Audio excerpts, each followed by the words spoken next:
এটা শরিয়াত, এটা দিন। আল্লাহ নবী আল্লাহ রাসূলের ইন্তেকালের পরে গোটা পৃথিবীর মানুষ যখন মদিনাতুল মুনাওয়ারার দিকে তাকায়, মদিনাতুল মুনাওয়ারার দিকে যখন লক্ষ্য করে দেখে মদিনাতুল মুনাওয়ারা থেকে যে রাষ্ট্রভাবে যেভাবে প্রচার হচ্ছে, গোটা পৃথিবী ব্যাপী ইসলাম আস্তে আস্তে গ্রাস করে নিবে। শাম দেশে গোয়েন্দা বিভাগের প্রধান মদিনাতুল মুনাওয়ারায় গিয়েছে, মুসলমানদের কর্মকাণ্ডটা দেখবে, মুসলমানদের অ্যাক্টিভিটিসটা দেখবে, মুসলমানদের চিন্তাটা দেখবে, মুসলমানদের টার্গেটটা দেখবে। শাম দেশের গোয়েন্দা বিভাগের প্রধান গোটা মদিনাতুল মুনাওয়ারাটাকে ঘিরে ধরেছে। মুসলমান কি করে, মুসলমানের কাজ কি দেখতে হবে। গোটা পৃথিবী ব্যাপী তো মুসলমান গ্রাস করে দিচ্ছে। দীর্ঘদিন মদিনাতুল মুনাওয়ারায় কাটিয়ে দেয়, মুসলমানদের কোনো অতিরিক্ত অ্যাক্টিভিটিস দেখতে পায় না, অতিরিক্ত কোন রকম কর্মকাণ্ড দেখে না। মসজিদে আজান হয়, কাতারে কাতারে মানুষ নামাজের জন্য প্রবেশ করে, নামাজ শেষ হয়ে যায়, যে যার কাজের মধ্যে বেরিয়ে যায়। মুসলমানদের অতিরিক্ত কোনো কর্মকাণ্ড তাদের চোখে পড়ে না। শাম দেশে গোয়েন্দা বিভাগের প্রধান মদিনাতুল মুনাওয়ারা থেকে এবার চলে আসবে, বেরিয়ে আসবে মদিনাতুল মুনাওয়ারা বাজারের মধ্যে গিয়েছে। একটা দোকানদার কাছে গিয়ে দোকানদারকে একটা মালের দাম জিজ্ঞাসা করেছে, এই মালটার দাম কত, এই মালটা কত দাম। দোকানদার বলেছে 10 দিরহাম। দোকানদারকে শাম দেশে গোয়েন্দা বিভাগের প্রধান বলে, মালটা আপনি আমাকে দেন। শাম দেশে গোয়েন্দা বিভাগের প্রধানের দিকে তাকিয়ে দোকানদার বলতে থাকে, এ মাল আমি আপনাকে বিক্রি করব না। ওই কোণের মধ্যে, ওই গজের মধ্যে, ওই ভিতরে একটা দোকান আছে, আপনি ওই দোকান থেকে মালটা আপনি খরিদ করে নেন, আপনি ওই দোকান থেকে মালটা কিনে নেন। শাম দেশে গোয়েন্দা বিভাগের প্রধান ওই দোকানদারের কাছে গিয়েছে, ওই দোকানদারকে গিয়ে মালের দাম জিজ্ঞাসা করেছে। সে একই দাম 10 দিরহাম বলেছে। দোকানদারের পরিচয় জেনেছে, একটা ইহুদির দোকান। ওই দোকানদারের পরিচয় জানার পরে ওই দোকানদারের কাছে মালটা কিনে নিয়ে মুসলমানের দোকানের সামনে বলতে থাকে, আপনি নিজে মালটা কেন বিক্রি করলেন না? একটা অন্য জাতের মানুষ, অন্য স্বজাতির মানুষ, অন্য সম্প্রদায়ের মানুষ, অন্য রিলিজিয়াসের মানুষ, অন্য ধর্মকে মান্যতা দেয়, এমন একজন দোকানে আপনি পাঠিয়ে দিলেন, একটু আমাকে খুলে বলেন। মুসলমান দোকানদার বলতে থাকে, সকাল থেকে আমি যথেষ্ট ব্যবসা করেছি, যথেষ্ট আমি বিজনেস করেছি, আমি লক্ষ্য করে দেখি ওই মানুষটা একটাও মাল বিক্রি করতে পারে নাই। সন্ধ্যা লেগে যাচ্ছে, বাজার মার্কেট বন্ধ হয়ে যাচ্ছে, তারও পরিবার আছে, তারও ফ্যামিলি আছে, তারাও চাতক পাখির নাই তাকিয়ে আছে। তাই চিন্তা করলাম, আজকে যদি আপনি এই মালটা আমার কাছ থেকে না কিনে তার কাছ থেকে মালটা কিনেন, আজকের জন্য তার উপকার করা হবে। তাই আমি নিজে মাল বিক্রি না করে আপনাকে তার দোকানে পাঠিয়ে দিলাম।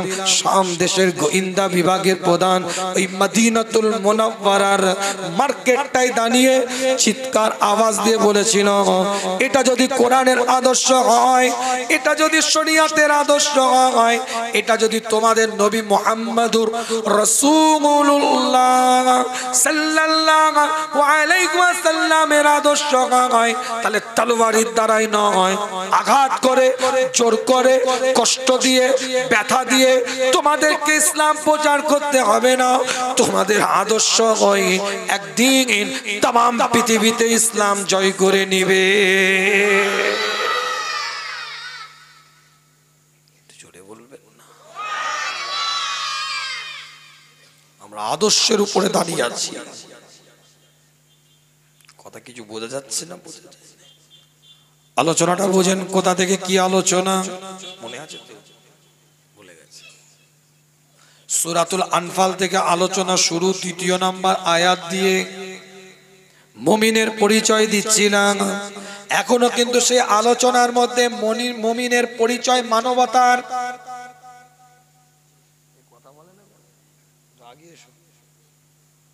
কথা কি ভুল হচ্ছে নাকি? শুধু নিজের স্বজাতির মানুষের জন্য নয়, আমার ধর্মের, আমার রিলিজিয়াসের মানুষের জন্য শুধু নয়, এনি রিলিজিয়াস পারসন, যে কোনো ধর্মের মানুষ হোক না কেন, সে মানুষ, আপনাকে তাকে মন দিয়ে ভালোবাসতে হবে।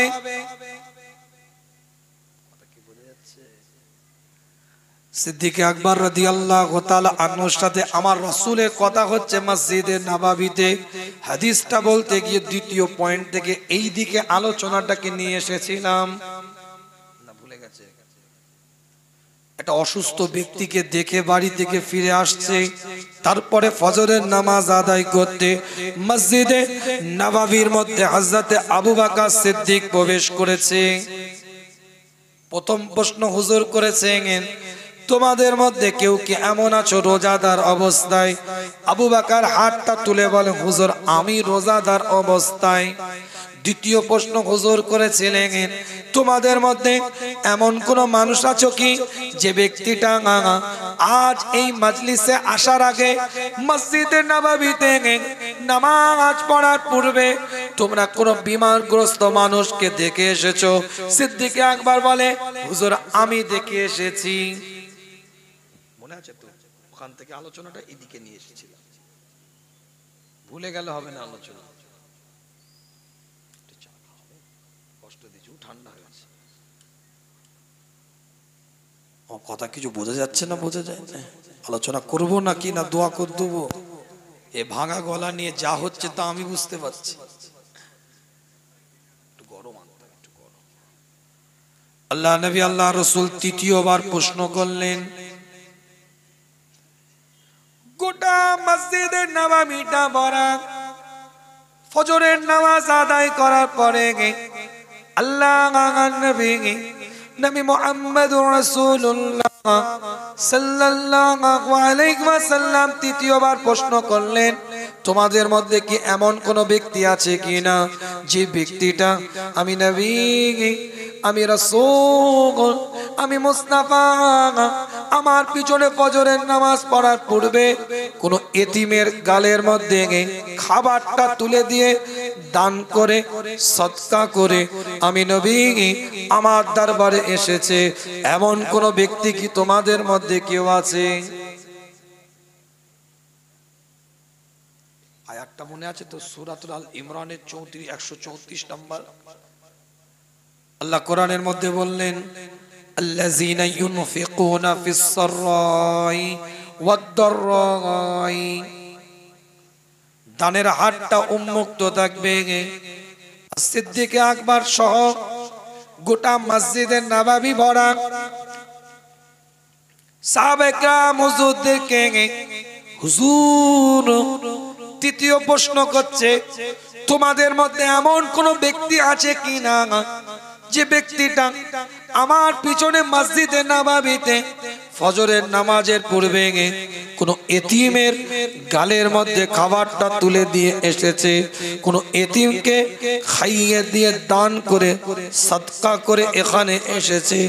সমস্ত সাহাবাদের দিকে আমার রাসূল তাকায়, সরকারে কায়নাত তাকায়, মদিনাত দুলাল তাকায়, ইমামুল মুরসালিন তাকান, ইমামুল হুদা তাকান, ইমামুল কিবলাতাইন তাকাতে থাকে। হাবিব লবিব তাবিব সাহেবুল জুদ ওয়াল কারাম সমস্ত সাহাবায়ে কেরাম হুজুরদের দিকে তাকান। তাকাতে তাকাতে হযরত আবু বকর সিদ্দিক রাদিয়াল্লাহু তাআলা আনহুর চেহারাটার দিকে চোখটা পড়েছে। আল্লাহ নবী আল্লাহ রাসূলের দিকে লক্ষ্য করে হযরত আবু বকর সিদ্দিক রাদিয়াল্লাহু তাআলা আনহু আস্তে করে মাথা নাড়াচ্ছে, হুজুর আমি এতিমকে খাইয়ে দিয়ে আপনার মসজিদের নববীতে এসেছি।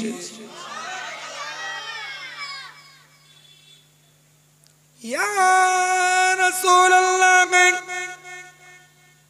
ইয়া হাবিবাল্লাহ হুজুর আমি আবু বকর যখন ফজরের নামাজে উঠলাম, আমি সিদ্দিক আকবর যখন ফজরের নামাজে উঠলাম, এর আগে আমি তাহাজ্জুদের নামাজ পড়েছি। আমি তাহাজ্জুদের নামাজ যখন পড়ছি, আমার ছোট্ট বাচ্চাটার ঘুম ভেঙে গেছে। তার মা ঘুম থেকে ওঠার পরে তার জন্য রুটি তৈরি করে দিয়েছে।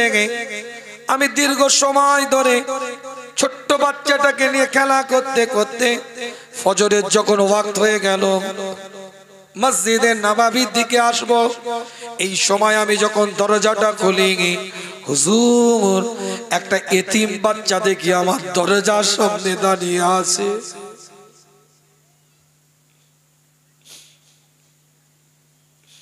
আমি আবু বকর এতিমটার দিকে তাকিয়ে বললাম, এত রাতে কেন তুমি এখানে দাঁড়িয়ে? খোদার তো বাচ্চা না। আমি আবু বকর আমার চেহারাটার দিকে তাকিয়ে বলে, আবু বকর সারা রাত না খেয়ে তোমার দরজায় দাঁড়িয়ে আছি। সিদ্দিক আকবর রাদিয়াল্লাহু তাআলা আনহু বলে, কেন তুমি আমার দরজাতেই দাঁড়িয়ে থাকলে? ছোট্ট বাচ্চা এতিমটা বলে, আমি জানি যদি খানা কারোর দরবারে প্রথম পাওয়া যায় সেটা আবু বকরের দরজা, তাই আপনার দরজায় আমি এসে দাঁড়িয়ে আছি। হুজুর আমি আবু বকর আমার ওই বাচ্চা যাকে আমার পরিবারের পক্ষ থেকে রুটি তৈরি করে দেওয়া হয়েছিল, আমার ফ্যামিলি যাকে রুটি বানিয়ে দিয়েছিল, ওই এতিম বাচ্চাটার জন্য আমি আমার বাচ্চার প্লেট থেকে একটা রুটি নিয়ে তার গালের মধ্যে খাবার দেওয়ার পরে আমি নবী, আমি আবু বকর হুজুর আমি আপনার দরবারে মসজিদে নববীতে ফজরের নামাজের জন্য গিয়ে এসেছি।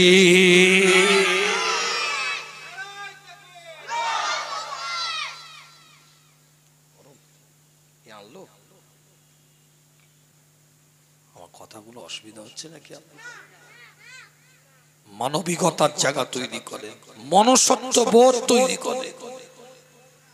রুক্ষ সূক্ষ্ম মুমিনের পরিচয় নয়, একটা ভিতর থেকে নামরিয়াত ভাব থাকবে।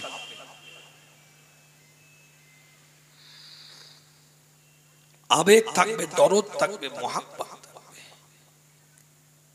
কিতাবটা খুলে দেখেন, আল্লাহ নবী আল্লাহ রাসূল সাহাবা খলিফাতুল মুসলিমিন আমিরুল মুমিনিন গোটা পৃথিবীর অর্ধাংশ পরিচালনা করে হযরত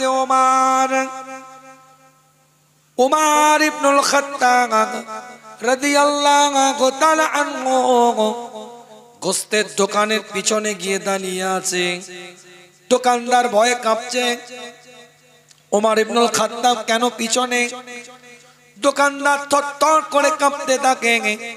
হযরত ওমর ফারুক আজম রাদিয়াল্লাহু তাআলা আনহু বলে, তুমি ঘাবড়ে যেও না, তোমার ভয় পাওয়ার কোনো কারণ নাই।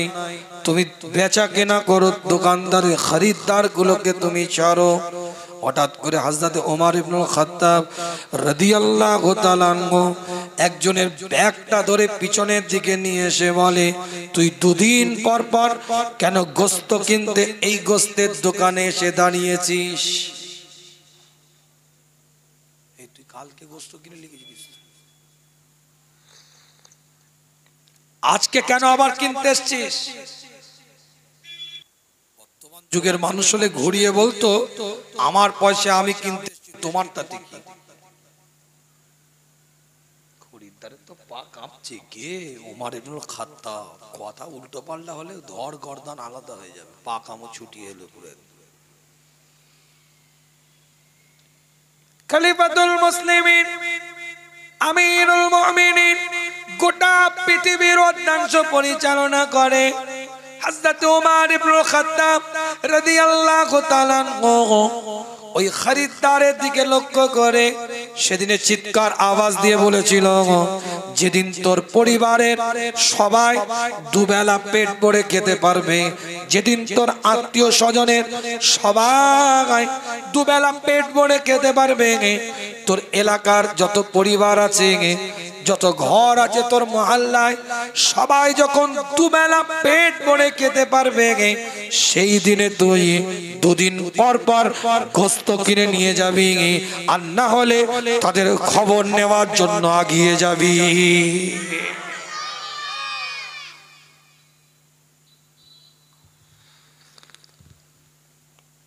আলোচনা বোঝার চেষ্টা করেন, এক একটা দলিল দিচ্ছি আপনাদের খেদমাতে।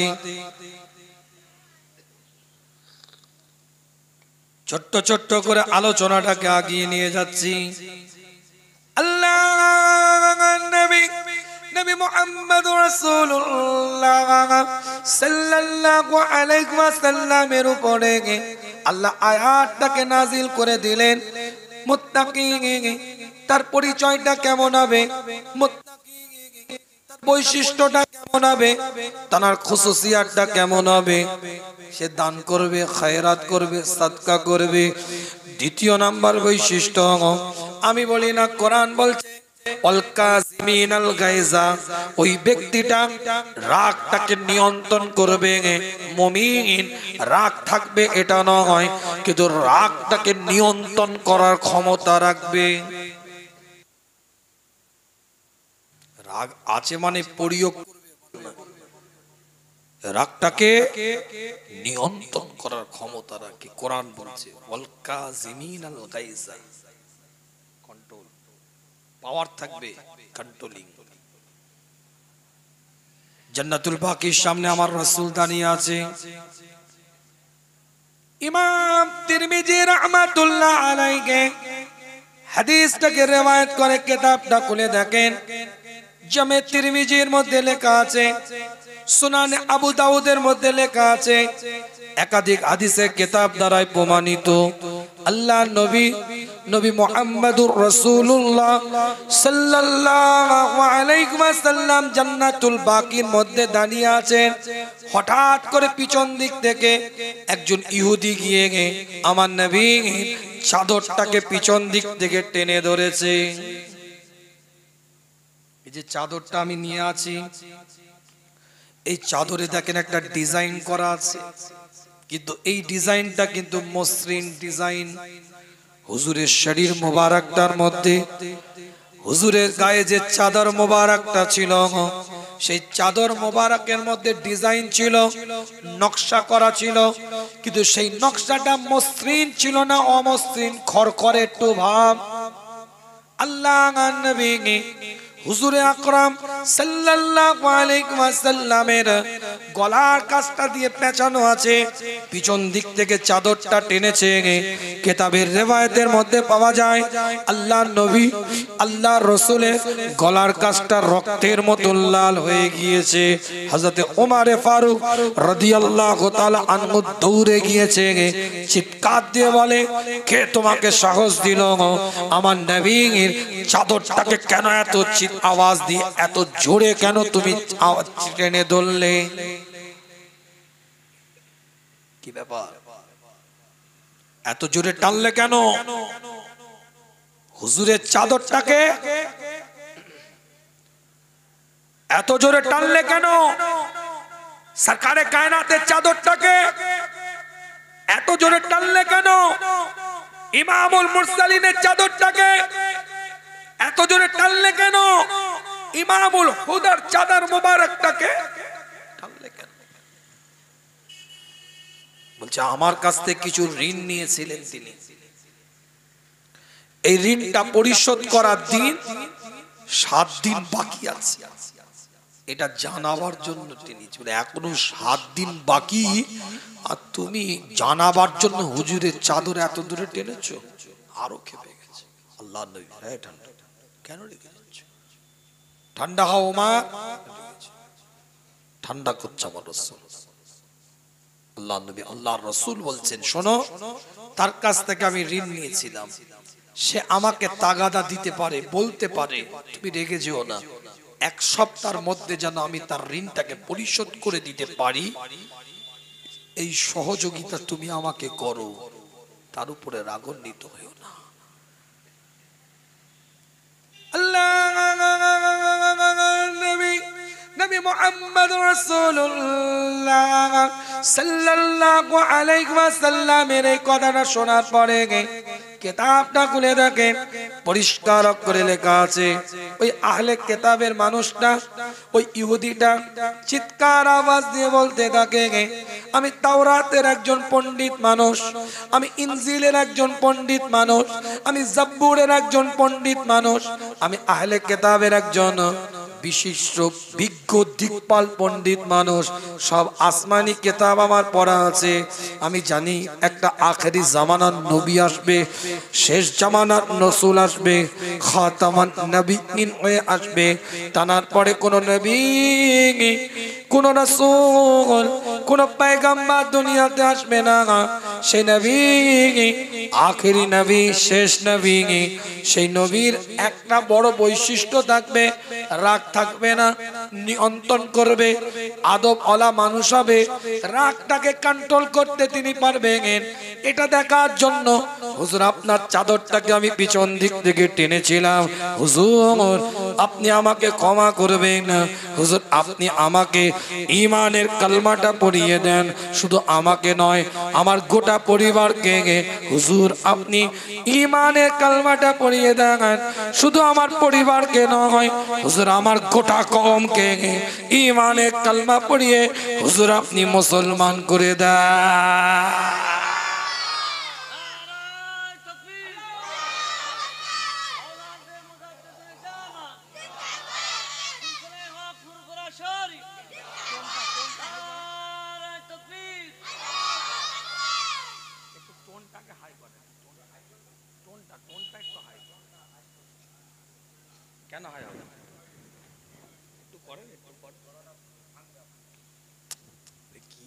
আমি জানি তুমি বস, কথা বলছি। আল্লাহ পাক সকলকে কবুল করেন, সকলে বলেন আমিন। জোরে বলা যাবে না আমিন? টোনটা হাই করেন না, আরে কিছু হলে আপনি আবার ঠিক করে নেবেন, কি আছে আরে করতে কি অসুবিধা হচ্ছে আপনার? জীবনের নীতিমালা তৈরি করেন, উসুল তৈরি করেন। আমার আলোচনা অসুবিধা হচ্ছে আপনাদের? তাহলে আয়াতের আলোচনা কি বুঝলেন? বলে যাচ্ছেন নাকি? দানের হাতটা উন্মুক্ত থাকবে, রাগটাকে নিয়ন্ত্রণ করবে। আর কোরআনের এই আয়াতের শেষের দিকে আমার আল্লাহ বলছেন ওয়াল আফিনা আনিন নাস। ভুল হলে ধরিয়ে দিবেন। কোরআন সূরার নাম সূরাতুল আল ইমরান 134 নম্বর আয়াত। আল্লাহ শুকর আপনাদের দোয়ায় বহু জায়গায় তো আল্লাহ জালসা জুলুস ওয়াজ মাহফিলে নিয়ে যায়, রাজ্যের বাইরে। যখন এভাবে আলোচনা করি না তো মোবাইল খুলে, এখন তো আধুনিক যুগ, মোবাইল খুলে ওই আয়াতটা খুলে বসে থাকে। কথা কিছু বুঝতে পারছেন? তাফসীরের কথা বলছি, ওই তাফসীর খুলে বসে আছে, বুকে হাত দিয়ে বলেন প্রায় 1.5 ঘন্টার কাছাকাছি আলোচনা। একটা ফালতু কথা বলেছি আপনাদেরকে? প্রত্যেকটা টু দা পয়েন্ট কথা বলেছি আপনাদেরকে। পয়েন্টের উপরে কথা বললে কে কার ভুল ধরবে? আমি তো কোরআনের কথা বলবো, কোরআনের কথা ভুল ধরার তোর হিমাকাত আছে? ঈমান আল্লাহ কোরআনের মধ্যে বলছে ওয়াল্লা আফিনা আনিন নাস, ওয়াল্লা আফিনা আনিন নাস, মানুষকে ক্ষমা করবে। আল্লাহ নবী আল্লাহ রাসূল সাহাবে کرام ওযু দেখে নিয়ে বসে আছেন। আল্লাহ নবী মুহাম্মদ রাসূলুল্লাহ সাল্লাল্লাহু আলাইহি ওয়াসাল্লাম সাহাবে کرام ওযুদের দিকে লক্ষ্য করে এলান করে দেখায়, তোমাদের মধ্যে এই মাজলিসের মধ্যে এমন একজন ব্যক্তি আসবে, এমন একজন মানুষ এই জায়গায় আসবে, আমার আল্লাহ ওই ব্যক্তিটাকে জান্নাতি বানিয়ে দিয়েছে। বুখারীর riwayat, মুসলিমের riwayat, আবু দাউদের riwayat, তিরমিজির riwayat, ইবনে মাজার riwayat। সিয়াসিতটা 6টা কিতাব বলেছে হাদিসটা হাজা হাদিসুন সহিহ মারফু মুত্তাসিল বা ইনকিতা মুতাআতির পর্যায়ে। হুজুরের দরবারে দ্বিতীয় দিন সাহাবা ইকরাম হুজুরা বসে আছেন। আল্লাহ নবী মুহাম্মদ রাসূলুল্লাহ সাল্লাল্লাহু আলাইহি ওয়াসাল্লাম ওই সাহাবা আসার পূর্বে হুজুর এলান করে দিচ্ছে এই মাজলিসের মধ্যে এমন একজন সাহাবা আসবে আমার আল্লাহ ওই সাহাবাটাকে জান্নাতি বানিয়ে দিয়েছে।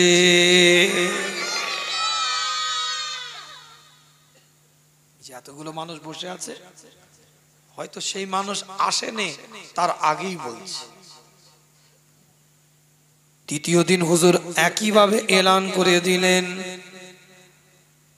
কিতাবের রিওয়ায়াতের মধ্যে পাওয়া যায় একজন সাহাবা বেরিয়ে পড়লেন, তার বাড়িতে গিয়ে দেখবে সে কেমন ভাবে ইবাদতটা করে, কেমন ভাবে উপাসনাটা করে, কেমন ভাবে জিকির আজগার করে, কেমন ভাবে মুরাকাবা মুশাহিদা করে, কেমন ভাবে তাসকিয়া নফস করে, কেমন ভাবে নিজেকে ইবাদতের মধ্যে শামিল রেখেছে, কি এমন ইবাদত করে, কি এমন উপাসনা করে, কি এমন জিকির করে, কি এমন ফিকির করে যে আল্লাহর নবী খোদ নিজে 3 দিন পর পর একজন মানুষকে জান্নাতি বলছে।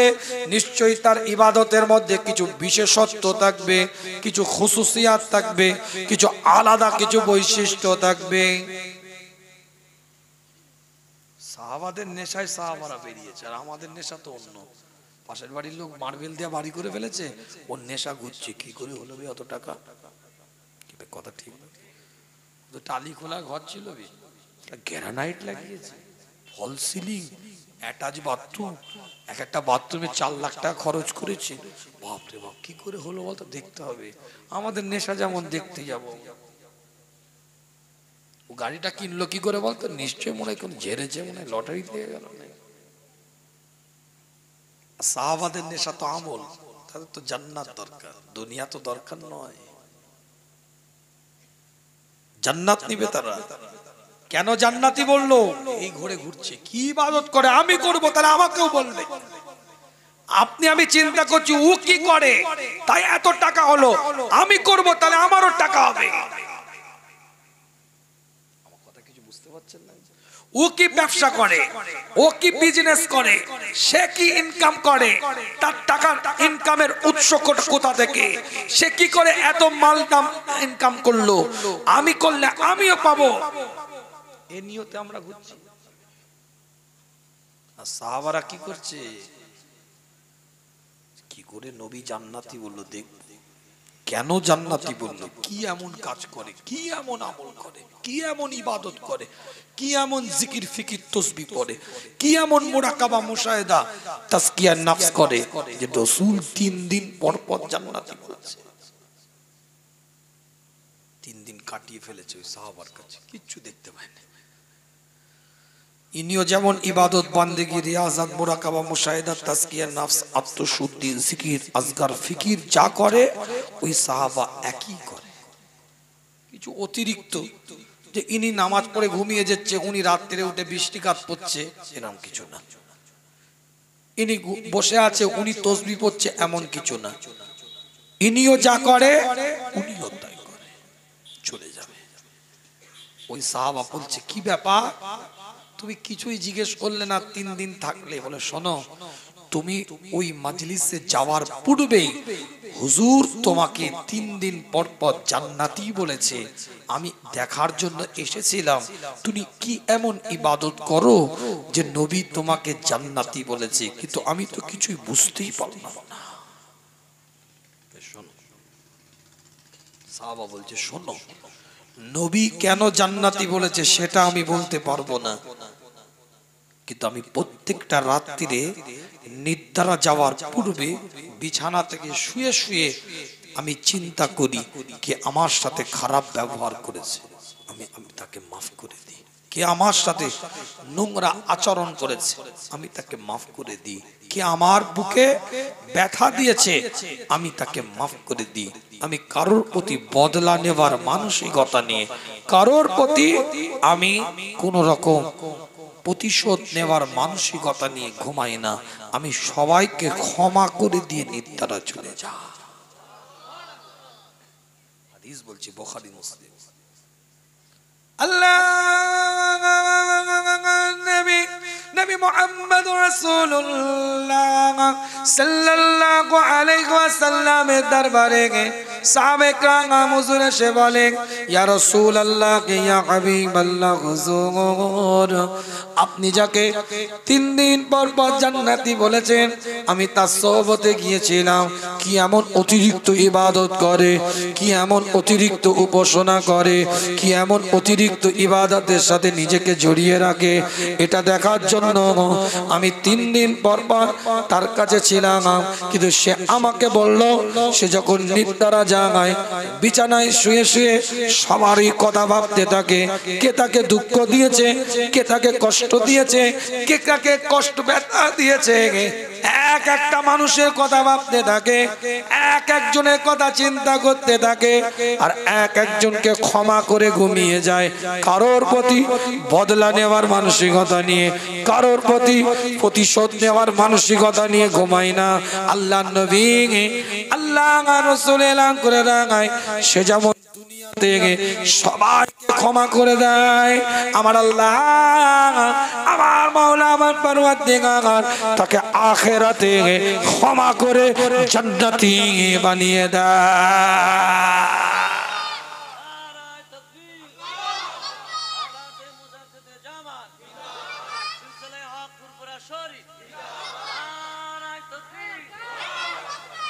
দুঃখ তো আমাদের এখানে, নিজে যদি প্রতিশোধ নিতে না পারে, বাচ্চা বাচ্চা ছেলেগুলোর কানে বিষ ঢেলে দিয়ে যায়।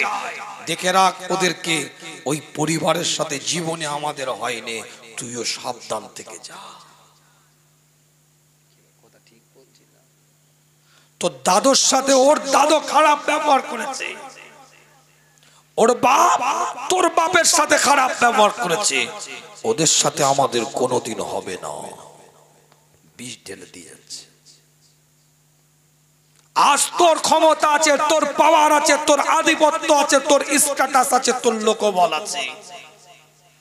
যেদিন আমার ক্ষমতা থাকবে, আমার পাওয়ার থাকবে, আমার স্ট্যাটাস থাকবে, আমার লোকবল থাকবে, মনে মনে ভাঁজ তৈরি করে রেখেছে, সেদিন আমি তোকে দেখে নেব।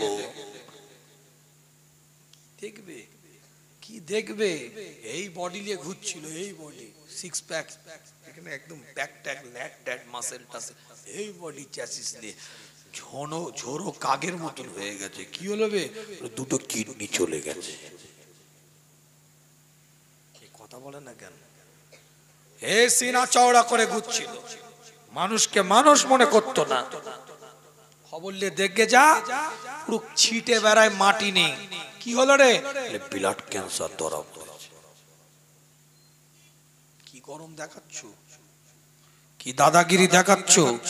তাই আল্লাহ কোরআনের মধ্যে জানিয়ে দিলেন, ওয়াল্লাহু আফিনা আনিন নাস ওয়াল্লাহু ইউহিব্বুল মুহসিনিন। আল্লাহ তাদেরকে মুহসিনিনদের দরজা দান করেন। কথা কিছু বুঝতে পারছেন? একটা হচ্ছে মুত্তাকি আর একটা হচ্ছে মুহসিনিন, একটা মুমিন, একটা মুসলমান, র্যাঙ্ক তবকা। আল্লাহ নবী মুহাম্মদ রাসূলুল্লাহ সাল্লাল্লাহু আলাইহি ওয়াসাল্লামের সাহাবা হযরত আবু বকর সিদ্দিক রাদিয়াল্লাহু তাআলা আনহু, হযরত ওমর ইবনে খাত্তাব রাদিয়াল্লাহু তাআলা আনহু, দুজনের মধ্যে কিছু আলাপ আলোচনা হচ্ছে, কিছু কথোপকথন হচ্ছে। হযরত ওমর ইবনে খাত্তাব রাদিয়াল্লাহু তাআলা আনহু কিতাবটা খুলে দেখেন, কিছু কথোপকথন করতে করতে সিদ্দিক আকবর রাদিয়াল্লাহু তাআলা আনহুর সাথে কথার মধ্যে একটু মতপার্থক্য হয়ে গিয়েছে। কথার মধ্যে একটু মতপার্থক্য, একটু আলোচনার মধ্যে একটু মতপার্থক্য হয়ে গিয়েছে। কিতাবটা খুলে দেখেন, কিছু কথা বলে ফেলেছে।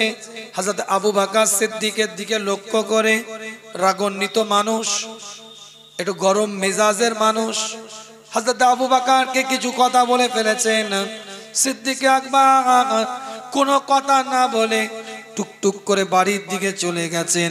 কিছু সময় যাওয়ার পরে মনে অনুশোচনা হয়েছে, অনুভূতি হয়েছে, অ্যানালাইজ করেছেন, আমার বলাটা উচিত হয় না, যাই আবু বকরের কাছে গিয়ে একটু ক্ষমা চেয়ে নিয়ে নি। বলা উচিত একদম শেষ লগ্নে আলোচনা, বিদায় নেব আপনাদের কাছ থেকে।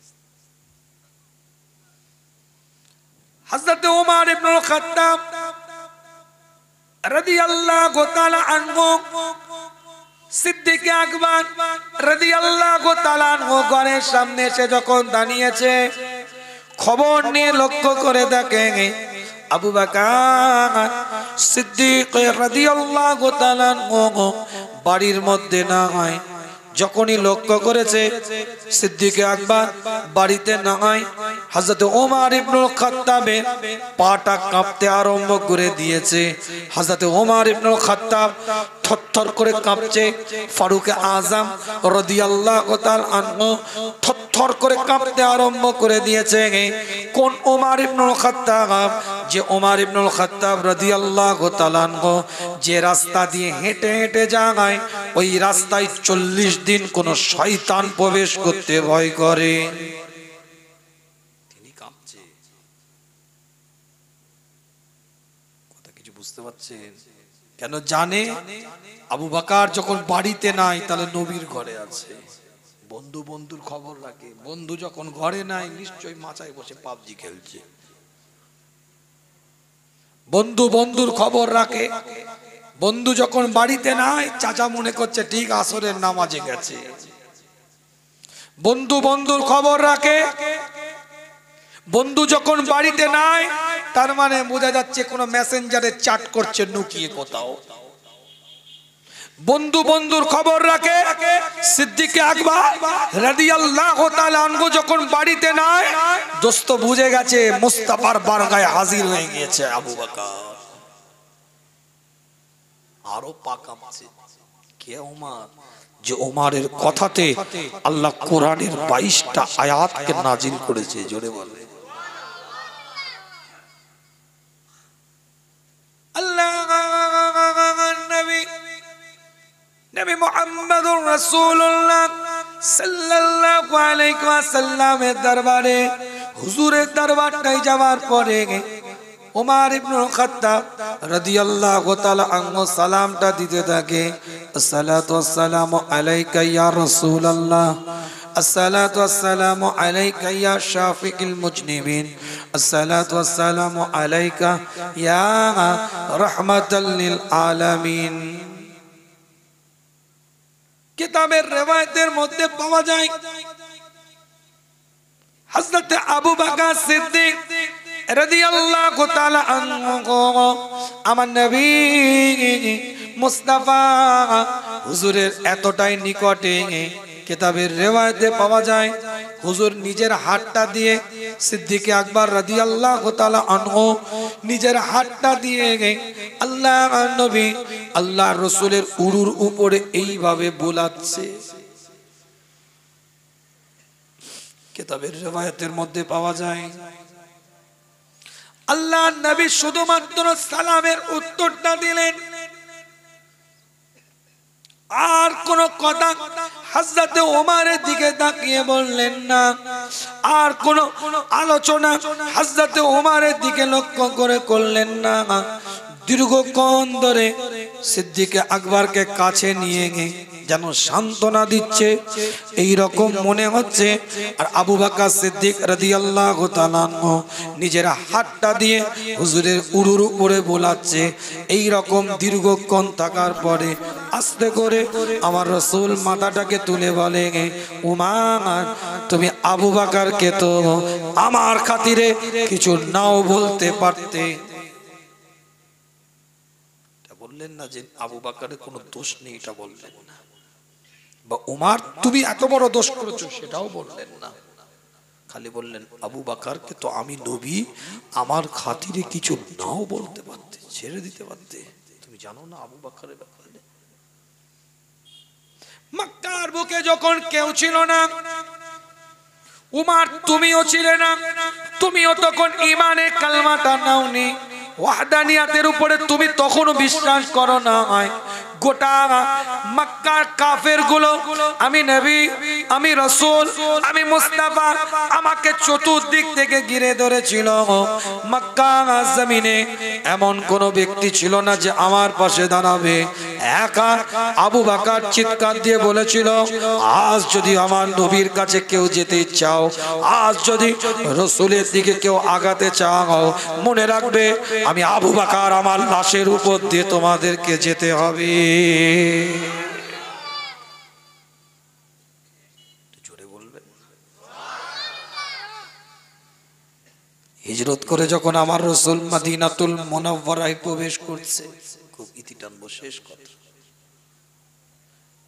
আল্লাহ নবী নবী মুহাম্মদ রাসূলুল্লাহ সাল্লাল্লাহু আলাইহি ওয়াসাল্লাম সাহাবা গারে সুরের মধ্যে, চেহারার মধ্যে হুজুর এমন ইত্যাদি ফায়েজ দিয়েছিলেন, এমন ইলমে লাদুন্নির ফায়েজ দিয়েছিলেন। তরিকাতের শায়েখ মাশায়েখরা বলছে, আহলে বাতিনের মানুষেরা বলছে, সিদ্দিকে আকবরের সাথে হুজুরের শুধু আমলের মিল ছিল এটা নয়, আল্লাহর নবী আল্লাহর রাসূলের কাছে এমন ইত্যাদি ফায়েজ ওই গারে সুরের মধ্যে আবু বকর কাছে থেকে পেয়েছিলেন। হুজুরের চেহারার সাথে আবু বকরের চেহারার মধ্যে একটা মিল এসে গিয়েছিল।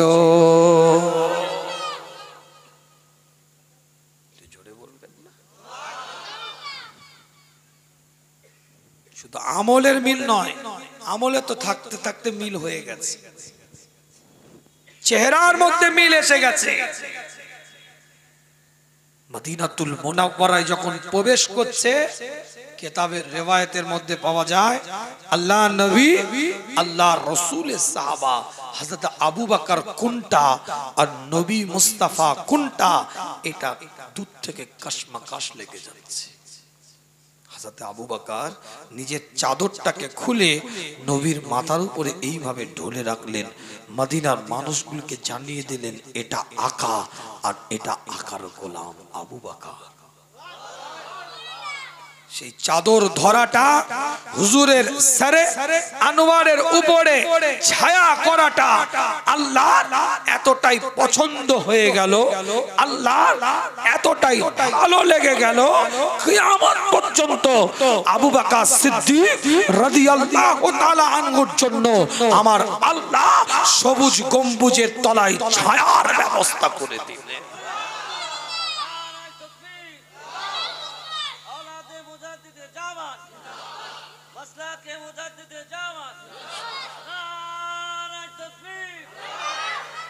আলোচনা করে আর কষ্ট দেব না।